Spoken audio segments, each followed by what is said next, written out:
तो ये जगह है जहां से तुम रोहन पे काला जादू करते हो।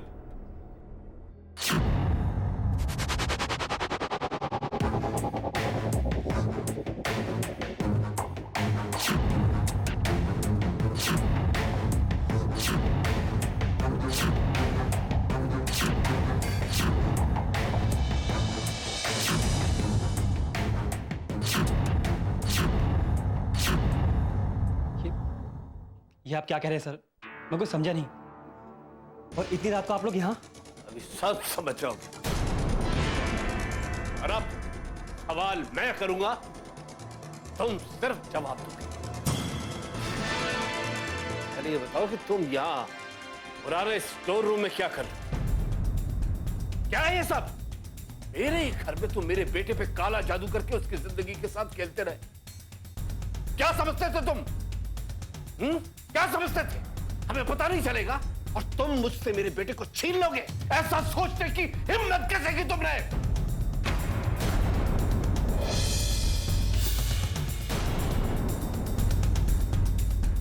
आप भी मुझे गलत समझ रहे सर।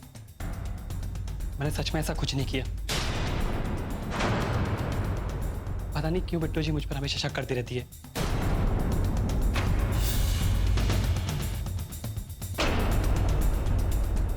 और ये सभी उन्होंने आपको बताया होगा।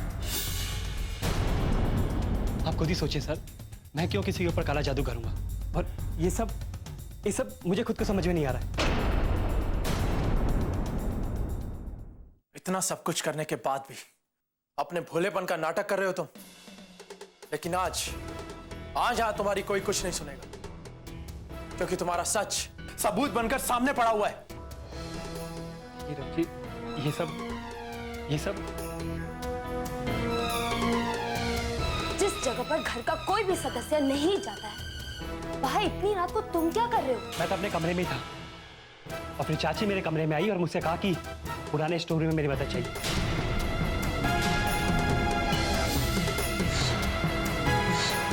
चाची आप बोलती क्यों नहीं? बोलिए, आप ही ने तो मुझे यहाँ भेजा था। मैंने तुझे कब भेजा? उल्टा तेरे रूम में जब गई तब तो तू वहां नहीं था। ये आप क्या कह रही है? इतना बड़ा झूठ! सब मेरी गलती है सबकी। मुझे पहले ही समझ जाना चाहिए था कि किसी कारण से मुझे यहाँ भेजना चाहती। जब मिस्टर कपूर ने मुझे यहाँ रोका तो आपने सब नाटक किया, मुझे इस तरह फंसाने के लिए स्टोर रूम में भेज दिया। आखिर आप चाहती क्या है? मैंने क्या किया आपका? बोलिए, क्यों झूठ बोलिए आप?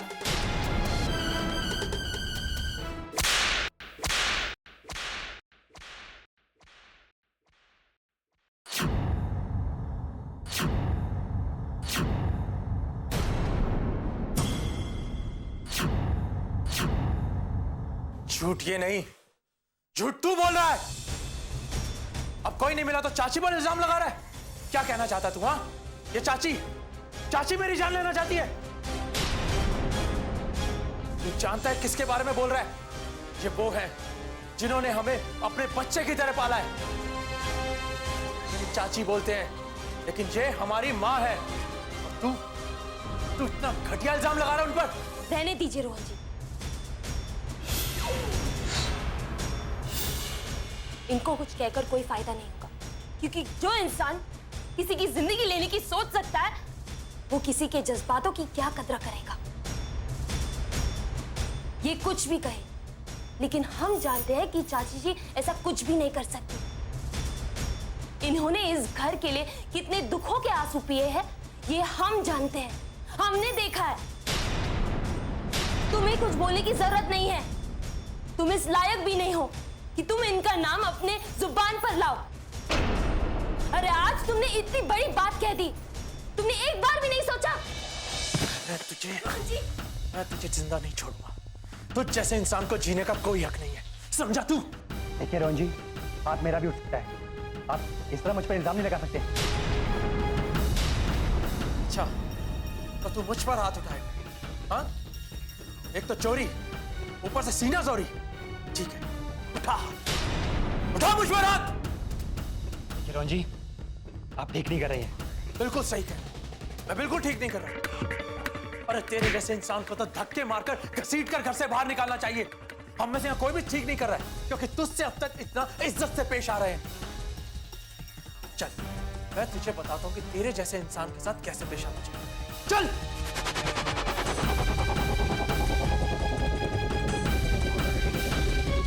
रोकिए ना उसे। इस तरह से बिना सबूत के हम किसी पर कैसे इल्जाम लगा सकते हैं? रोहन बेटा, नहीं पापा, आज मैं किसी की नहीं सुनूंगा। इसने चाची पर इल्जाम लगाया है और मुझ पर हाथ उठाने की धमकी भी दी है। इसको तो मैं बताता हूं। चल। रोहन बेटा,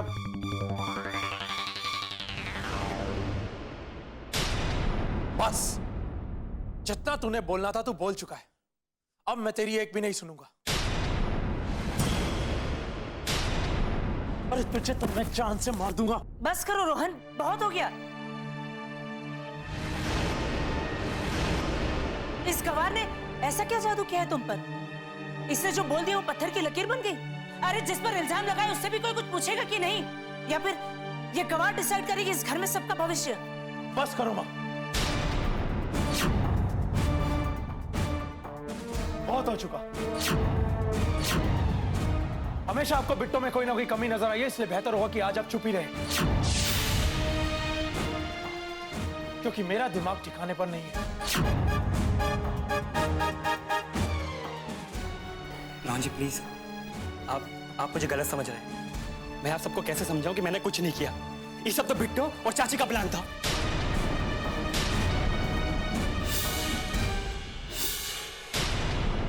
जिस दिन मैं इस घर में आया, ये जब से मेरे पीछे पड़े हुए। आपके कहने पे मैं घर से जा तो रहूं, फिर आपको क्या परेशानी बिट्टो जी? बोलिए, सारा काम आपने किया, इल्जाम मुझ पे लगा दिया। बस कर, तूने जितना बोलना था मैंने भी चुपचाप सुन लिया, लेकिन एक शब्द अगर तूने और बहू के खिलाफ बोला ना तो मैंने तेरी जबान खींच लेनी है। तो फिर आप मुझ पर इल्जाम क्यों लगा रही है? आखिर मुझे क्या फायदा होगा रोहन जी की जान लेके? मैं क्यों रोहन जी को मारूंगा? क्योंकि मैंने तेरी चोरी पकड़ ली है। पहले तो मुझे भी यकीन नहीं हो रहा था पापा कि ये ऐसा क्यों करना चाहेगा, लेकिन बाद में मुझे सीए का फोन आया। उसने मुझे बताया कि इसने कंपनी के पैसों में से 25 लाख रुपए का गबन किया है।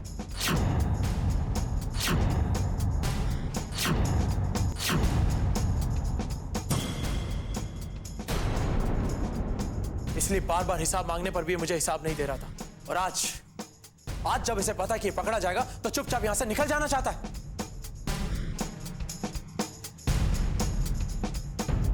बोलो, अब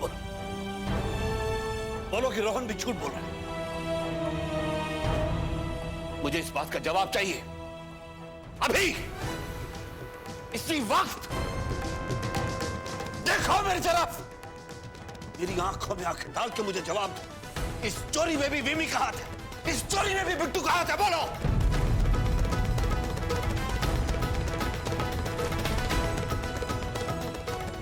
सर, रोहन जी बिल्कुल ठीक है।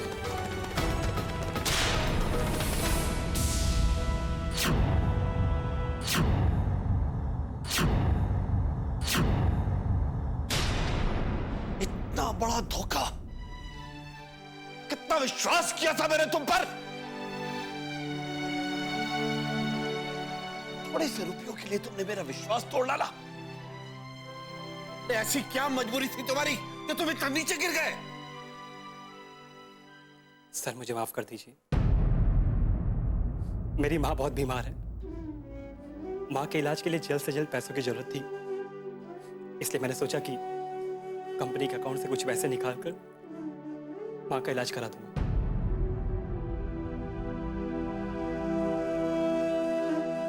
और फिर धीरे धीरे अपने पैसों में से कंपनी के सारे हिसाब चुका दूंगा। मेरा यकीन कीजिए सर, मैं बिल्कुल सच कह रहा हूं। मैंने पैसों के लिए चोरी जरूर की है, लेकिन रोहन जी के साथ जो भी हो रहा है उसमें मेरा कोई हाथ नहीं है। फिर से झूठ।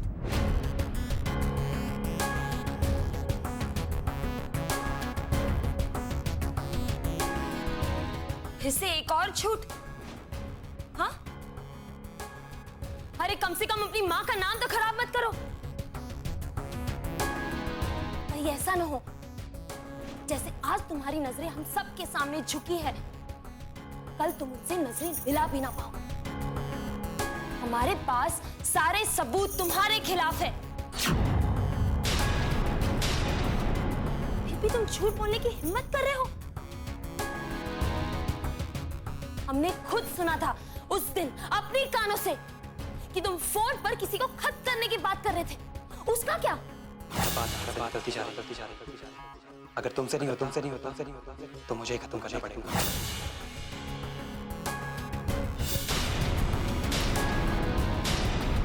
जरूर सुना होगा, और वो मैंने किसी काम को खत्म करने के लिए किया होगा। मेरी माँ के इलाज को लेकर पहले ही मुझ पर इतना कर्जा है, इसलिए लेनदार मुझे फोन करते रहते हैं। और जिन सबूतों के बारे में आप बात कर रही है, वो काला कपड़ा, वो तो मुझे वहां डाइनिंग टेबल के पास मिला था। और वो किताब, वो मुझे खुद भी नहीं मालूम मेरे कमरे में कैसे गई।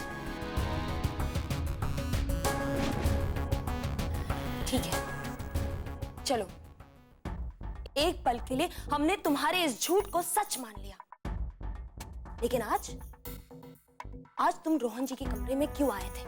बताओ।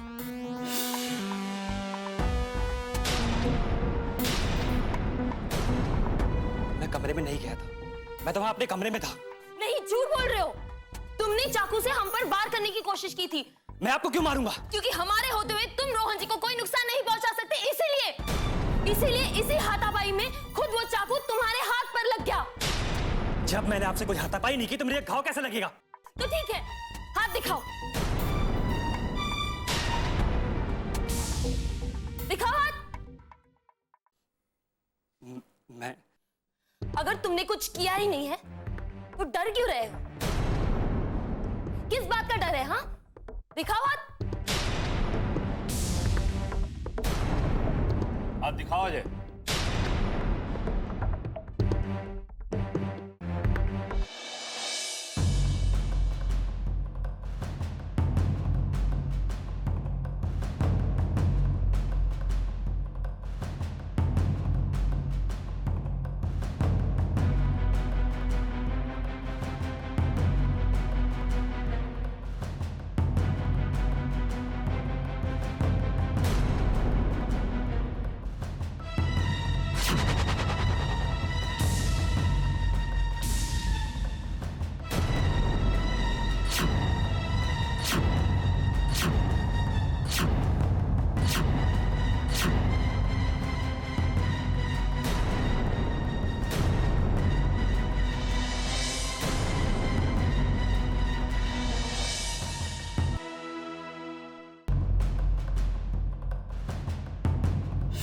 इसके हाथ पे तो कोई निशान नहीं है बहू।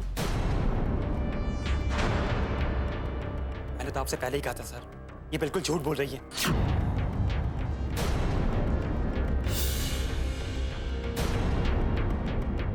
अगर इसके हाथ पे निशान नहीं है तो फिर इस घर में फिर ऐसा और कौन है जो रोहन को मारना चाहता है?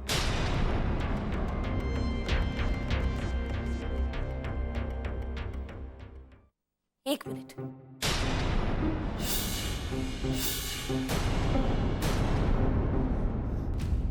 ये हाथ तो दिखा दिया तुम, अभी दूसरा हाथ दिखा दो।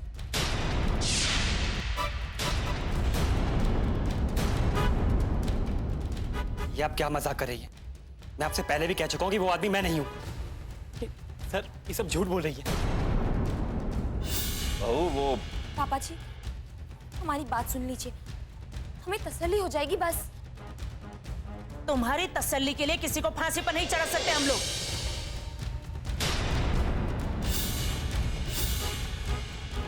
मैं तो कहती हूँ चलिए यहां से, बहुत हो गया ये तमाशा, और देखने की हिम्मत नहीं है मुझ में।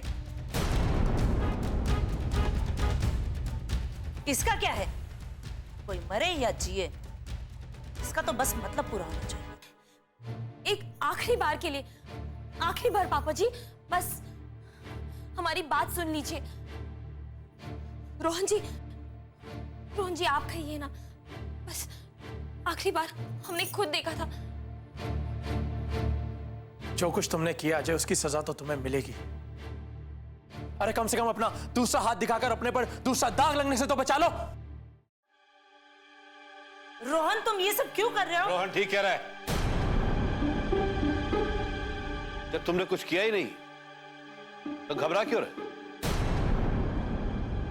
दिखाओ अपना दूसरा हाथ।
ये पट्टी हटाइए। आप लोग गलत समझ रहे हैं, ये चोट तो बस। पट्टी हटाओ।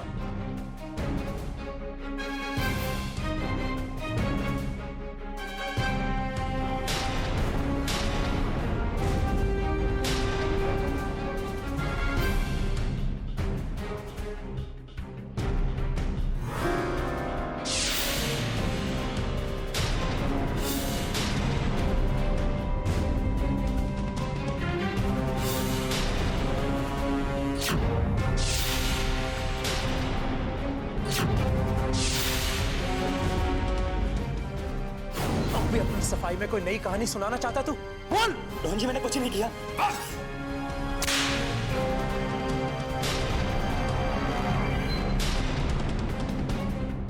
कुछ सुनना नहीं चाहता मैं अब। मैं तेरी जिंदगी बर्बाद कर दूंगा, सारी जिंदगी जेल में सड़ेगा तू। देखिए रोहन जी मैंने कुछ नहीं किया, ये सब मुझ पर इल्जाम लगा रहे हैं। मैंने जो भी किया अपनी माँ के लिए किया। बस। मन में तो आता कि तुझे ऐसी सजा दिलवाऊं सारी दुनिया देखे। तेरी माँ का ख्याल करके मैं तुझे पुलिस के हवाले नहीं कर रहा हूं, लेकिन अपना सामान उठा फौरन निकल जा इस घर से। कभी अपनी शक्ल मत दिखाना। घर की तरफ अगर मुड़कर भी देखा ना तो मुझसे बुरा कोई नहीं होगा।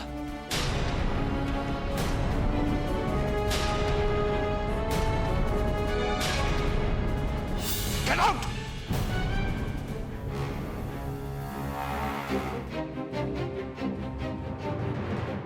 पापा जी की जान बचाई थी तूने, इसीलिए तुझे पुलिस के हवाले नहीं कर रहे हैं। याद रखना, आज के बाद दोबारा कभी मेरे सामने मत आना, क्योंकि अगर तू मेरे सामने आया तो अपनी जान गंवा बैठेगा। समझा तू? निकल। चलो बिट्टो।